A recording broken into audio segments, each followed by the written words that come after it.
anga yawe amategeko n'amabwiriza birakurikizwa.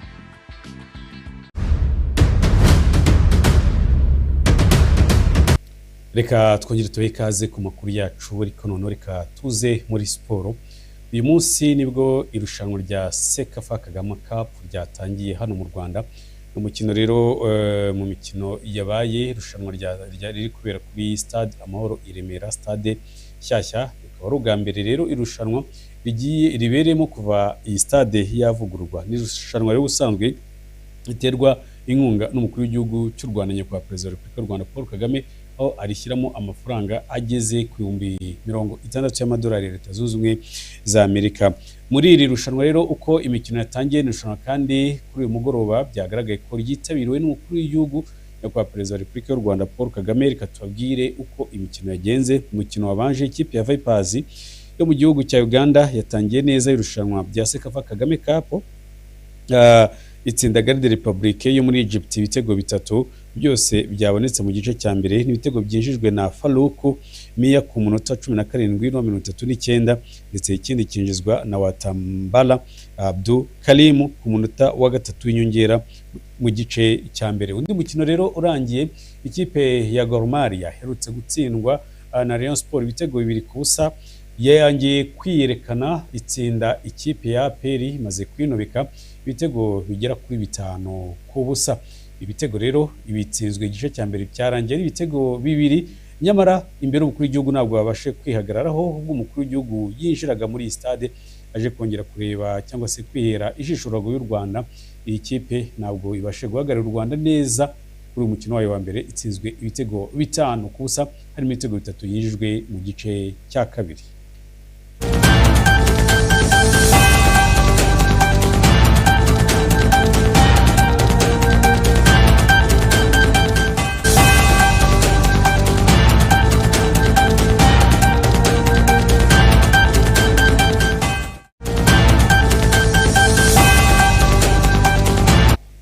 Reka amakuru yacu ya TV tuyakomereza kuvuga hanze y'u Rwanda. Reka duhere muri Repubulika ya Demokarasi ya Kongo, aho Lambert Mende wahoze ari umuvugizi wa guverinoma ya Repubulika ya Demokarasi ya Kongo yavuze ko yamaze imyaka 12 yashyigikira umurongo wa leta yariwe na Joseph Kabila yagaragazaga u Rwanda nk'umwanzi ukomeye wa Repubulika ya Demokarasi ya Kongo. Yemera ko yakoreshwaga n'uri yahoze ari perezida w'iki gihugu.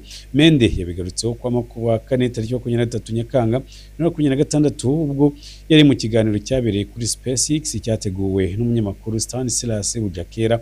Muri icyo kiganiro uyu munyapolitiki yanavuze ku bibazo by'umutekano muke uri mu burasirazuba bwa Repubulika ya Demokarasi ya Kongo, amateka y'intambara ndetse n'ibiganiro bya politike byagiye bihuza impande zitandukanye. Yavuze ko mu gihe yari umuvugizi wa guverinoma ya Kinshasa yakomezaga gutangaza umurongo wa leta wari ushingiye kugaragaza u Rwanda nk'umwanzi wa Repubulika Iharanira Demokarasi ya Kongo.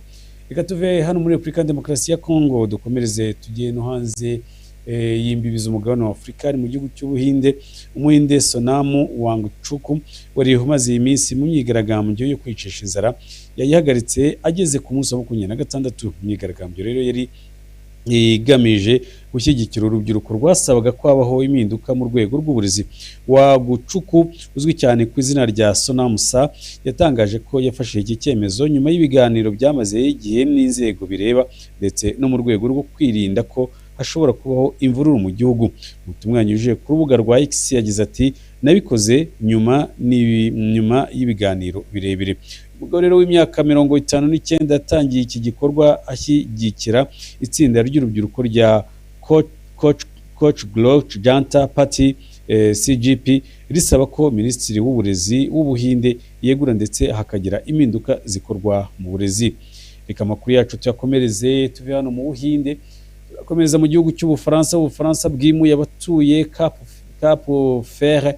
Espagne nayo ishyiraho ibi bidasanzwe kubera inkongi z'umuriro ziri kwibasira ibi bice. Inkongi y'umuriro ikomeje kwibasira ibice bitandukanye by'uburengerazuba bw'Uburayi yatumye Espagne itangaza ibihe bidasanzwe mu karere ka Madrid, mu gihe Ubufaransa bwo bwasabye ubufasha bw'umuryango umwe bw'Uburayi mu guhangana nayo. Mu Bufaransa inzego z'ubuyobozi zategetse ko abaturage bose bava mu gace ka Cap Ferret gaherereye ku nyanja Atlantique. Ubwato bwoherejwe gufasha mu kwimura abantu bari muri ako gace kubera inkongi ikomeye yari imaze kuhagera.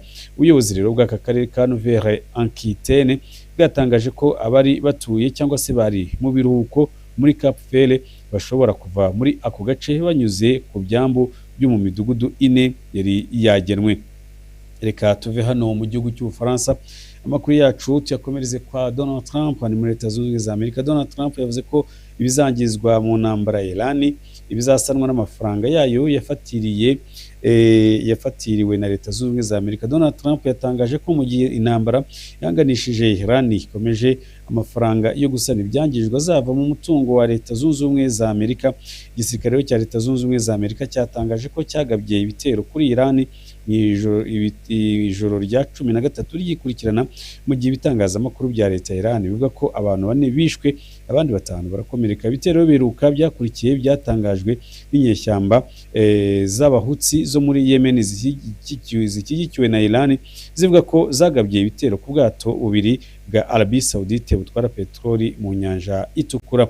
Reka amakuru yacu tuyasoreze muri Bangladesh, aho perezida wa Bangladesh yeguye. Perezida wa Bangladesh Mahmoud Shabduni yatangaje ko yeguye ku mwanya w'umukuru w'igihugu kubera uburwayi bukomeje bumaze igihe bumuzahaza. Mu itangazo ryashyizwe ahagaragara kwa 24 uyu munsi Nyakanga, Shabduni w'imyaka 76 yavuze ko abaganga bamusanzemo indwara yitwa autonomic neuropathy ituma rimwe na rimwe atubwenge mu kanya gato. Yagize ati isuzuma rerutse ryagaragaje ko ndwaye autonomic neuropathy, iyi ndwara ituma rimwe na rimwe ntakaza ubwenge mu gihe gito.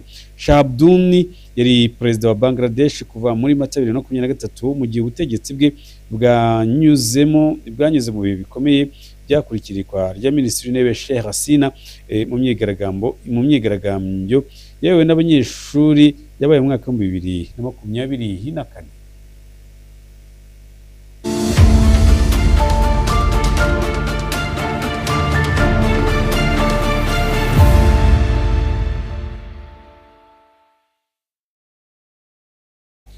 Bakunzi ba ITV niho dusoreje amakuru yacu mu Kinyarwanda twabateguriye. Katoshimire mwe mwese mwari mudukurikiye, dushimire equipe ngari y'abanyamakuru yafashe kugira ngo aya makuru agire 5/5. Kwanga bw'ibyuma ndi kubw'Imana Patrick niwe wafashe muri amakuru yabateguriye nkabagezaho. Nari Manira Jacques. Ugire umugoroba mwiza na weekend nziza.